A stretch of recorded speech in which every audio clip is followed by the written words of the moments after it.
नमस्ते सदावत्सले मातृभूमि। आज का विषय इतना महत्वपूर्ण विषय है जो मुझे लगता है कि पूरे संसार की दिशा और दशा चेंज करने वाला है। विषय ये है कि अगर पुरुषों को एक से अधिक विवाह करने का राइट है, जिन देशों में भी, जिन कम्युनिटी में एक से अधिक विवाह करने का राइट है, तो क्या उनकी महिलाओं को भी एक से अधिक विवाह करने के अधिकार दिए जाएंगे? क्योंकि संसार इस समय इक्वलिटी बिफोर लॉ और जेंडर इक्वलिटी पर काम कर रहा है। जेंडर इक्वलिटी का मतलब होता है कि जितने अधिकार पुरुषों को हैं उतने ही अधिकार महिलाओं को भी दिए जाने चाहिए। पूरे वर्ल्ड में एथनिकली चूंकि क्लिंचिंग की गई और कम्युनिटी को चेंज किया गया, ये चेंज करने के चक्कर में जो इंडिजीनियस कम्युनिटी हुआ करती थी स्थानों की, उन कम्युनिटियों में परिवर्तन करके दूसरे रिलीजन पैदा किए गए और दूसरे रिलीजन के लोगों ने उन देशों पर कब्जा करने के बाद उनकी एथनिकली उनको चेंज करने का प्रयास किया। बहुत बड़ा विषय तो हालांकि है, थोड़ा लंबा भी खिंच सकता है, क्योंकि मैं रामायण काल से लेकर और अभी तक का इतिहास बताने वाला हूँ कि इंडिजीनियस पर्सन किसको कहते हैं और कौन सी कम्युनिटी कितनी है और किस कम्युनिटी में किस प्रकार के परिवर्तन किए गए हैं।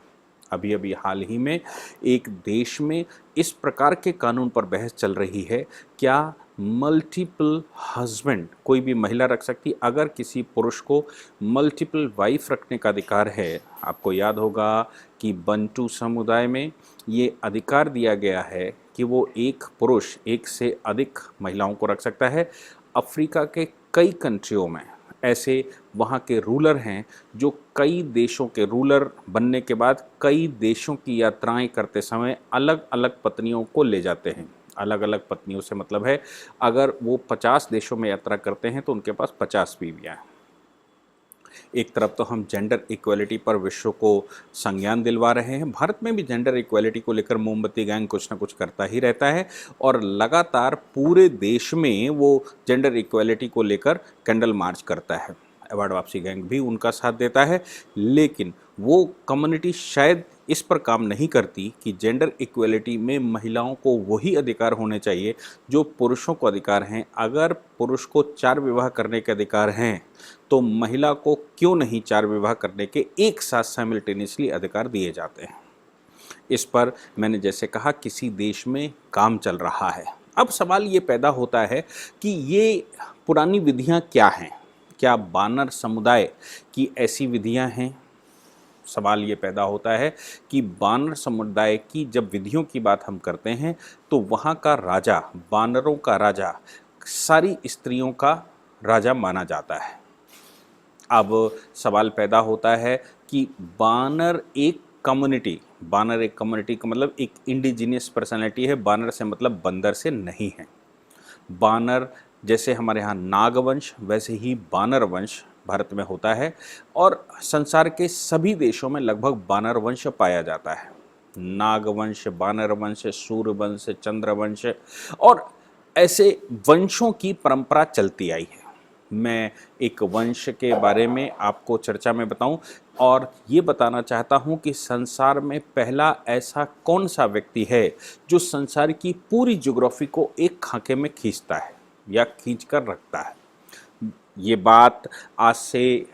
हजारों वर्ष पहले की है, जब रामायण काल में भगवान सीता जी का हरण होने के पश्चात किष्किंधा पहुँचे तो किष्किंधा में सुग्रीव को राजा बनवाने के बाद सुग्रीव पूरी धरती का विवरण देते हैं। वो प्रकरण मैं आपको बता रहा हूँ। वाल्मीकि रामायण में जब आप जाएंगे तो वाल्मीकि रामायण के किष्किंधा कांड में हम जब सर्ग 39, 40, 41, 42, 43 और 44 यानी कि सर्ग, जो किष्किंधा कांड को सर्गों में बांटा गया है, उन सर्गों में सर्ग नंबर 39 to 45 पर जब आप जाएंगे तो पूरी पृथ्वी का विवरण, एक एक पहाड़, एक एक देश, एक एक समुद्र और एक एक जंगल का विवरण सुग्रीव दे रहे हैं। सुग्रीव जब अपनी सेनाओं को भेज रहे हैं तो पूर्व, पश्चिम, उत्तर और दक्षिण चारों दिशाओं में सेनाओं को भेजने के साथ कुछ राइटर ये कहते हैं कि उन्होंने कहा था कि 1 महीने के अंदर, यानी कि चौमास खत्म होने के 1 महीने के अंदर सूचना लेकर आओ, पूर्व पश्चिम उत्तर दक्षिण सभी दिशाओं में जाइए और 1 महीने में सूचना ले। कुछ ये इतिहासकार ये भी कहते हैं कि वाल्मीकि रामायण में जो विवरण दिया है उसमें उन्होंने कहा, सुग्रीव ने कहा कि चारों दिशाओं में सेनाएं जाओ। जैसे पश्चिम दिशा में 2 लाख सेना की बात कही, उत्तर दिशा में 1 लाख सेना की बात कही और पूर्व दिशा में 1 लाख सेना की बात कही, और जो उनके पास स्पेशल फोर्स है जिनमें हनुमान जी रहते हैं उनको दक्षिण दिशा में जाने की चर्चा की गई है।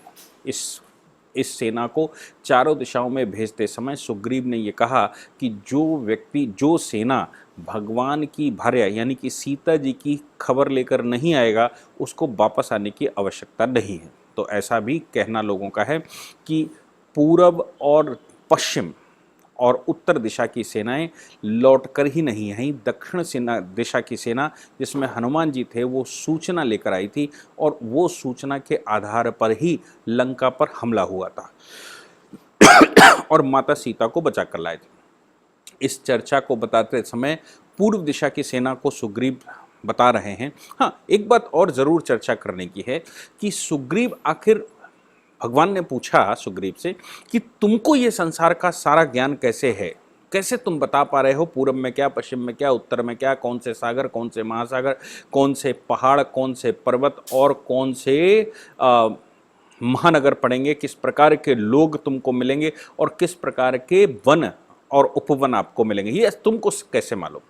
सुग्रीव ने कहा, जब बाली ने मेरा राजपाट छीन लिया तो बाली के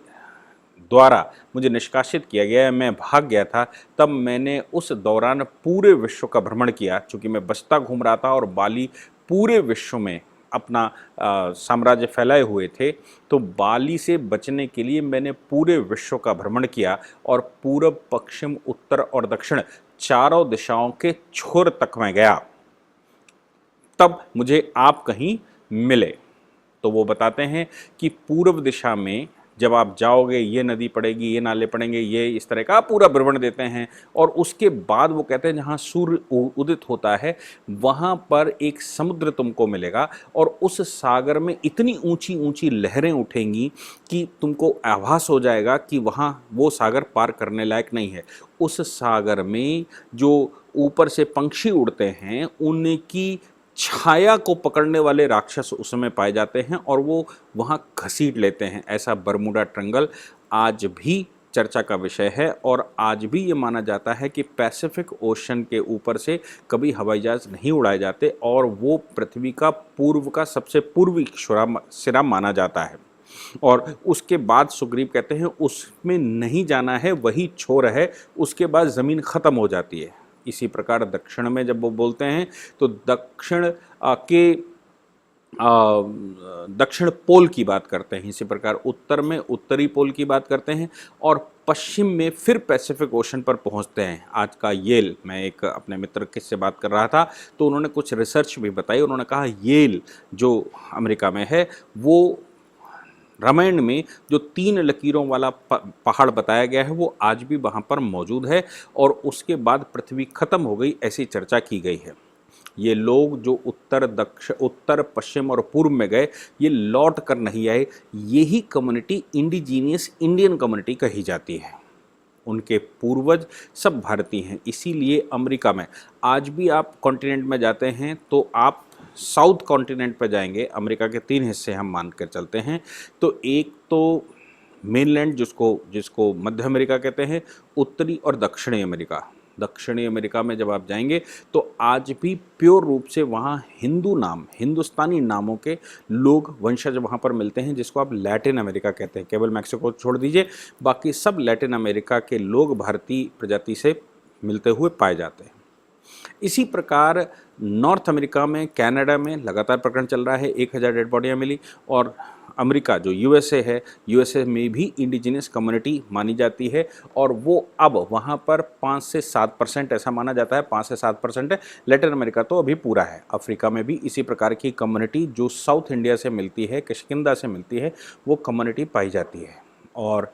पूरब में जब आप जाएंगे तो आपको वैसे ही हिंदू रिलीजन के अभी भी अवशेष बहुत बड़े स्तर पर मिलते हैं, चाहे वो आप कंबोडिया चले जाएं, बाली द्वीप में चले जाएं, इंडोनेशिया, मलेशिया, ऑस्ट्रेलिया, न्यूजीलैंड, आप कहीं भी इन देशों में चले जाएंगे, इनको भले ही कन्वर्ट करके आप कहें कि इन देशों में या चीन और जापान जैसे देशों में अब बौद्ध धर्म आ चुका है, लेकिन ये पक्की बात है कि वो हिंदू धर्म के ही सेक्ट हैं। अब अगर कैलकुलेशन वर्ल्ड वाइड किया जाए तो उस कैलकुलेशन में अगर हम ये कहते हैं कि विश्व में 7.5 अरब की आबादी यानी कि 750 करोड़ की आबादी है, तो फिर क्रिश्चियन कम्युनिटी आज की तारीख में 2 से 225 करोड़ की है, मुस्लिम कम्युनिटी लगभग 225 करोड़ की है। तो 225 और 225 दोनों मिलाकर अगर हम 400 करोड़ लोगों की बात करें, तो बाकी के जो 350-350 करोड़ लोग बचते हैं, उन 350 करोड़ में हम 50 करोड़ लोग ये वो मानकर चलें जो लोग 50 करोड़ लोग वो मानकर चलें जो लोग उस तरफ जैसे और जो इन्हीं की निकली हुई कम्युनिटी हैं वो हैं, तो भी हम ये मान कर चलते हैं कि हिंदू, बौद्ध, जैन, सिख, जिनको अलग अलग करके काउंट किया जाता है, ये लगभग 300 से 325 करोड़ की आबादी बनती है संसार में। यानी कि विश्व की सबसे बड़ी आबादी आज भी इंडिजीनियस कम्युनिटी की है, और इंडिजीनियस कम्युनिटी की इतनी बड़ी आबादी पूरे विश्व में जिसको कंट्रोल करना या जिसके कहीं न कहीं पूर्वज और जिनका आज भी पूर्व का धर्म भारतीय पाया जाता है, ऐसे लोग जो बानर प्रजाति के हैं या बानर वंश के हैं वो पाए जाते हैं। उनका एक अपना नियम है, और उनका नियम ये है कि जो वहाँ का राजा रहता है, राजा को ये अधिकार होता है कि वो कितनी भी स्त्रियों को रख सकता है। ऐसा पूर्व में अधिकार रहा है, ऐसा आज भी संसार के बहुत सारे देशों में रहा। लेकिन भगवान राम ने चूंकि मर्यादाएं अपनी स्थापित की और एक भार्या को ही भार्या माना। हालांकि ये जो बाद के 8वां कांड जिसको रामायण में जोड़ा गया, बाद में जोड़ा गया, हम अगर बात करें वाल्मीकि रामायण की, तो वो 7 कांडों की ही मिलती है। तुलसी रामायण भी 7 कांडों की, रामचरितमानस भी 7 कांडों की मिलती है। 8वां कांड ऐसा कहते हैं कि ये बाद में, बहुत बाद में जोड़ा गया, और ये मनगढ़ंत है, इसका कोई अस्तित्व नहीं है, जिसमें माता सीता को छोड़ना, लव कुश का जन्म होना, राजसूय यज्ञ होना, और ये पूरा सब प्रकरण दिखाया गया। रामायण वहीं पर ख़त्म होती है जैसे ही भगवान का राज्याभिषेक होता है, लंका से लौटने के बाद राज्याभिषेक होता है और राम दरबार वहाँ पूरा होता है। इतना ओरिजिनल रामायण में दिया गया है। तो ओरिजिनल रामायण के अनुसार भगवान राम एक भार्या को रखने वाले हैं, यानी कि एक पत्नी व्रत व्यक्ति हैं, और उन भगवान हैं, और उनके बाद जो उनके फॉलोवर्स हुए या उनको मानने वाले हुए या उनके द्वारा जो दिशा दिखाई गई, तब से भारत ने अपनी दिशा बदली और भारत ने एक भार्यागामी को अपनाना शुरू किया। हालांकि बहुत सारी कम्युनिटी उसके बाद भी बहुत सारे विवाह, बहुविवाह पर या पॉलीगामी पर चलते रहे, किंतु बड़ी कम्युनिटी ने भगवान राम के सिद्धांतों को अडॉप्ट करते हुए एक भार्या। लेकिन जब भगवान के इस आदर्श को हम मानते हैं, तब तक सुग्रीव पूरे विश्व में अपनी सेनाएं भेज चुके हैं, और जो सेनाएं पश्चिम में गईं वो लौट कर नहीं आईं, जो उत्तर में गई वो लौट कर नहीं आईं, जो पूर्व में गई वो लौट कर नहीं आईं। केवल एक ही सेना लौट कर आई जो दक्षिण में गई थी, और दक्षिण में भी लंका के अतिरिक्त, लंका के विवरण उस विवरण में सुग्रीव दे रहे हैं, उसके अतिरिक्त तो वो साउथ पोल तक का विवरण देते हैं और बताते हैं कि किस प्रकार के समुद्र, किस प्रकार के जीव, किस प्रकार के जानवर और सब किस प्रकार की कम्युनिटी आपको रास्ते में मिलेंगी जिस समय आप माता सीता को ढूंढने जाएंगे। गुफाओं सहित सबकी चर्चा वो करते हैं। यानी कि विश्व के सबसे पहले व्यक्ति जिन्होंने पूरी पृथ्वी का भ्रमण करके उसका एक मानचित्र बनाया, वो सुग्रीव थे। कारण मैंने बताया कि भगवान को चर्चा करते समय उन्होंने क्या बताया। अब सवाल ये पैदा होता है कि भगवान राम के फॉलोवर, चूंकि भगवान राम का जब राजसूय यज्ञ हो रहा है, तो जिस दिशा में भगवान, जहाँ तक राजसूय यज्ञ हुआ वहाँ तक एक पत्नीवादी लोग होने लगे, और लोगों ने भगवान के आदर्शों को, भगवान की मर्यादाओं को स्वीकार करा।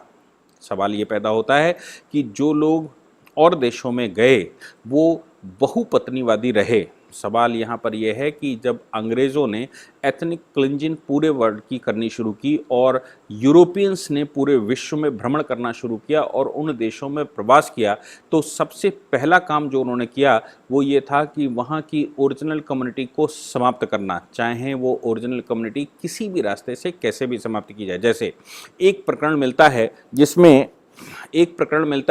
जिसमें बायोलॉजिकल वेपन सबसे पहले यूरोपियंस ने इस्तेमाल किए, ऐसा बताया जाता है। यूएस से जब यूरोपियंस वहाँ से निकाल दिए गए, या इंडिजिनस कम्युनिटी जिसको इंडियंस कहते हैं, इंडियंस ने यूरोपियंस को अस्वीकार कर दिया, चूँकि वो दवा का प्रिंसिपल और ये पवित्र जल का प्रिंसिपल ही लेकर पूरे विश्व में जाते थे और कन्वर्ट करते थे। तो जब वहाँ की इंडिजिनस कम्युनिटी ने, इंडियन कम्युनिटी ने उनको मना कर दिया गया, जिसको रेड इंडियन कहते थे, तो फिर उन्होंने कहा कि अब हम जा रहे हैं। ऐसा मुझे मेरे एक मित्र राम जी यूएस में रहते हैं, उन्होंने पूरी कथा मेरे को बताई जो इंडिजिनस कम्युनिटी वहाँ की कहती है।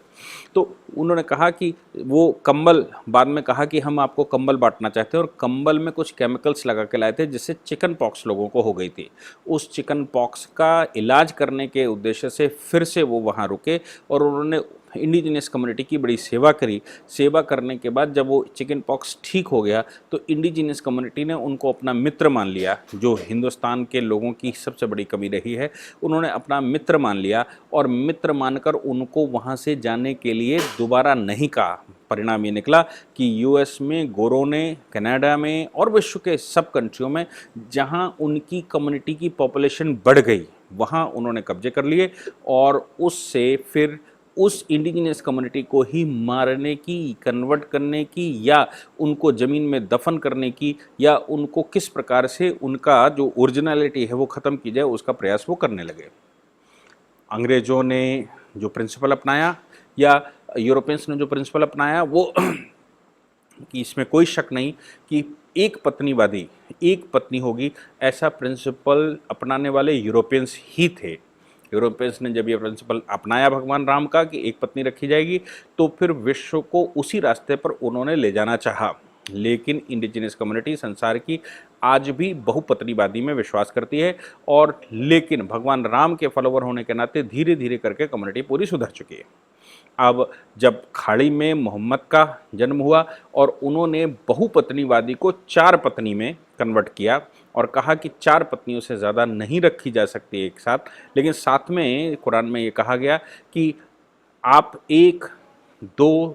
आप 2, 3 या 4 भार्यां रख सकते हैं अगर वो सेवा के योग्य हैं, अगर वो उनका पालन पोषण नहीं हो सकता और तुम्हारे पास योग्यता है और तुम्हारे पास क्षमताएं हैं उनकी मदद करने के उद्देश्य से, नहीं तो एक ही भार्या होनी चाहिए। तो मोहम्मद ने 4 बीवियों का जो हवाला दिया वो विश्व में मान कर चला गया कि ये अब एक फाइनल अप्रूवल है, क्योंकि मोहम्मद ये कह गए कि मेरे बाद अब कोई नहीं आएगा और जो मैंने कहा वही अंतिम सत्य है। तो वो फिर रिजिडिटी पैदा हो गई। विश्व के ज़्यादातर कंट्रियों ने एक पत्नी का प्रिंसिपल भगवान राम का अपनाया, लेकिन इस्लाम ने उसको नहीं स्वीकार किया, और इस्लाम ने जब अपनी बढ़ोतरी की तो वो अफ्रीका के देशों में और पूरे विश्व में गया। अब सवाल ये पैदा होता है कि अफ्रीका के बहुत से देशों में जो ये स्वीकार करने को तैयार नहीं हैं कि एक पत्नी ही रखनी चाहिए, उनके लिए अब वहाँ की लोकल पढ़ी लिखी कम्युनिटी ने एक उल्टा फार्मूला अपनाया है, और उल्टे फार्मूले में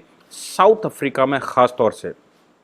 ये बात कही है। साउथ अफ्रीका में एक बिल दिया है, और उस bill, ministry of home affairs ने एक बिल दिया है, और उस बिल में ये प्रस्ताव रखा गया है कि साउथ अफ्रीका में लोग इस पर बहस करें और इस पर अपने सुझाव दें। क्या जैसे पतियों को, जैसे मेल को एक से अधिक पत्नी रखने का अधिकार है, वैसा ही अधिकार क्या महिलाओं को दिया जा सकता है, या महिलाओं को क्यों नहीं देना चाहिए? क्यों? क्योंकि जेंडर इक्वालिटी के तहत पूरे विश्व में महिलाओं को पुरुषों से अग्रणी माना गया है, और महिला पुरुष के अधिकार चूँकि बराबर माने गए हैं, और महिला सृजन करने वाली है, जननी है, महिला संसार को चलाने वाली है, और संसार महिलाओं से ही चलने वाला है, इसलिए क्यों ना महिलाओं को ज़्यादा अधिकार दिए जाएं, या पुरुषों के कम से कम बराबर अधिकार दिए जाएं। अगर पुरुष की एक से अधिक विवाह हो सकते हैं तो महिला के भी एक से अधिक विवाह उसकी इच्छा अनुसार करने का उसको अधिकार होना चाहिए। अगर पुरुष वर्ग को ये लगे कि मैं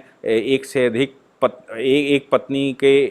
मैं 2-4 पतियों में नहीं करना चाहता तो वो शर्म करे और ना करे, और जो करना चाहे उसको करे। अगर विश्व में इस बात की चर्चा हो सकती है कि मेल मेल गेज साथ में रहेंगे, सेम सेक्स मैरिज हो सकती है, अगर विश्व में ये चर्चा हो सकती है कि सेक्स चेंज करवा कर मैरिज हो सकती है, तो विश्व में ये चर्चा क्यों नहीं हो सकती, भारत में भी क्यों नहीं हो सकती। भारत में बहुत सारी पिटीशनें सुप्रीम कोर्ट, हाई कोर्ट में फाइल होती ही रहती हैं उन लोगों के द्वारा जो जेंडर इक्वलिटी पर, फंडामेंटल राइट्स पर, ह्यूमन राइट्स पर विश्वास करते हैं और ये कहते हैं कि अगर महिला महिला के साथ विवाह करना चाहे तो किसी को क्यों आपत्ति होनी चाहिए, उसके अपने फंडामेंटल राइट हैं, वो अपने शरीर के साथ क्या करना चाहती है वो करे। पुरुष पुरुष के साथ विवाह करना चाहता है और इस प्रकार अगर सेक्स भी चेंज करना चाहता है या चाहती है तो किसी को क्या समस्या हो सकती है। ये सब चर्चाएं भारत में चल रही हैं और यहाँ तक कि कुछ हाई कोर्टों ने तो ये भी कह दिया है कि अगर सेम सेक्स मैरिज कोई करना चाहता है तो ये फंडामेंटल राइट के दायरे में आता है, इसलिए इसको अलाउ किया जाना चाहिए और इसमें किसी प्रकार की कोई बाधा नहीं होनी चाहिए। अब सवाल ये पैदा होता है कि भारत में ही जब इक्वलिटी का इतना बड़ा प्रिंसिपल चल रहा है, इतनी बड़ी डिस्कशन चल रहे हैं, तो भारत में अगर जिस कम्युनिटी का, मैं जिस कम्युनिटी की बात करता हूं, जैसे हिंदू मैरिज एक्ट में पति को एक पत्नी रखने का अधिकार है तो पत्नी को भी एक पति रखने का अधिकार है। लेकिन जो कम्युनिटी कहती है कि हमारे यहाँ बहु विवाह जो है वो परमिट किया गया है, तो उस कम्युनिटी में क्यों ना उस कम्युनिटी की महिलाओं को अधिकार देने के उद्देश्य से ऐसे कानून लाएं जिसमें ये कहा जाए कि भाई दोनों को ही मल्टीपल हस्बैंड रखने का अधिकार होंगे। अगर पति को एक से ज़्यादा पत्नियां रखने का अधिकार है तो पत्नी को भी एक से ज़्यादा पति रखने का अधिकार होना ही चाहिए। साउथ अफ्रीका में ये जो बहस चल रही है वो पूरे विश्व में इस समय चर्चा का विषय है और जो लोग जेंडर इक्वलिटी पर बात करते हैं उन्होंने जो तरीका अपनाया है मुझे लगता है वो बेस्ट तरीका इसलिए अपनाया है ताकि एटलीस्ट चर्चा तो हो। तो कम से कम अगर हम इक्वलिटी के तहत महिला को एक से अधिक विवाह करने की अनुमति न दें तो कम से कम पुरुष वर्ग ये तो कहे कि एक से अधिक पत्नियां भी नहीं रखी जा सकती हैं, तभी इक्वलिटी बिफोर लॉ आएगी, तभी जेंडर इक्वलिटी आएगी। मुझे लगता है कि भारत में भी इस प्रकार की बहस शुरू कर ही देनी चाहिए और इस प्रकार के कानूनों को लॉ कमीशन को रिकमेंडेशंस मांगनी चाहिए, लोगों के विचार मांगने चाहिए, लोगों से इंटरव्यूज़ करने चाहिए, इस पर क्वेश्चन चलने चाहिए, इस पर भारतवर्ष में, पूरे भारतवर्ष में विचार होना चाहिए। इंडिजिनियस कम्युनिटी पूरे विश्व की अंग्रेज़ों ने जिस प्रकार ख़त्म की, और चाहे इंजेक्शन लगा के की हो, चाहे उनको कुछ खिला पिला के की हो, चाहे बायो वेपन इस्तेमाल करके की हो, या फिर कनाडा में जिस प्रकार से इंडिजिनियस कम्युनिटी को मार कर ज़मीन में अनआइडेंटिफाइड ग्रेव्स में बंद करके या उनको दफन करके की गई हों, उनको सबको मुझे लगता है कि आज भारत के भगवान श्री राम के आदर्शों को अपनाने के लिए प्रेरित करना चाहिए। और अगर वो आज भी अपने आप को इंडिजिनियस कम्युनिटी, इंडियन कम्युनिटी कहते हैं, चाहे वो रेड इंडियन वर्ड इस्तेमाल करते हों, चाहे वो इंडियन वर्ड इस्तेमाल करते हों, और करते अगर हैं तो उन सभी को ये कहना चाहिए कि हम राम के फॉलोवर हैं और राम एक पत्नीवादी थे, इसलिए हम सभी एक पत्नी पर विश्वास करने वाले लोग हैं। हमारी एक से अधिक विवाह पुरुषों में अलाउ नहीं होना चाहिए। लेकिन जो लोग उसकी मान्यता न देते हों उनको ये प्रेरित करना चाहिए कि अगर पति एक से अधिक विवाह कर सकता है तो क्यों नहीं पत्नी एक से अधिक विवाह कर सकती है। इसलिए पत्नी के भी एक से अधिक विवाह करने के रास्ते प्रशस्त करने ही चाहिए और पत्नी को एक से अधिक विवाह करने का अधिकार होना ही चाहिए। मुझे लगता है कि विश्व में जो साउथ अफ्रीका में इस समय बहस चल रही है वो विश्व को एक नई दिशा देगी जिसमें भारत को अग्रणी भूमिका में आना चाहिए। चूँकि पूरे विश्व में जिसको इंडिजिनियस कम्युनिटी कहते हैं उसको हम सनातन कम्युनिटी कहते हैं और सनातन कम्युनिटी अपने आप में आदर्शों के लिए, सिद्धांतों के लिए, मूल्यों के लिए, वैज्ञानिक मूल्यांकन के लिए जानी जाती है। इसलिए भारत में तो इस प्रकार की चर्चा होना अति अनिवार्य होना चाहिए। मैं प्रार्थना करूंगा भारत सरकार से भी और देश के उन सम्भ्रांत लोगों से जो बहुत सारी मीडियाबाजी और बहुत सारी पीआईएल्स और ये वो सब करते रहते हैं, वो अपने अपने हाई कोर्टों में इस प्रकार की पीआईएल्स दाखिल करें, जेंडर इक्वालिटी के लिए प्रेरित किया जाए। तो मुझे लगता है कि भारत में भी महिलाओं को, जो खास तौर से मुस्लिम महिलाएं हैं, उन महिलाओं को इंसाफ दिलाने में सभी को मदद मिलेगी। आपने सुना, उसके लिए बहुत बहुत धन्यवाद।